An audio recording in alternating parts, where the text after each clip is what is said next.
Good morning.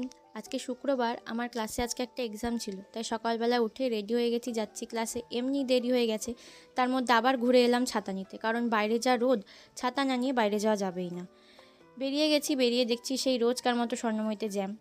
তার মধ্যে আমি টুকটুকাউকে বলেছিলাম আমাকে একটু তাড়াতাড়ি নিয়ে যেও, কারণ আমার এক্সাম আছে। সে তো আমাকে এমন করে নিয়ে যাচ্ছিল, মনে হচ্ছিলো আজকে আমার শেষ টুকটুকে চাপা। যাই হোক, এক্সাম দেওয়া হয়ে গেছে, এখন বাড়ি আসছি। বাড়ি এসে স্নান টান করলাম, করে দেখছি আমার একটা পার্সেল এসছে।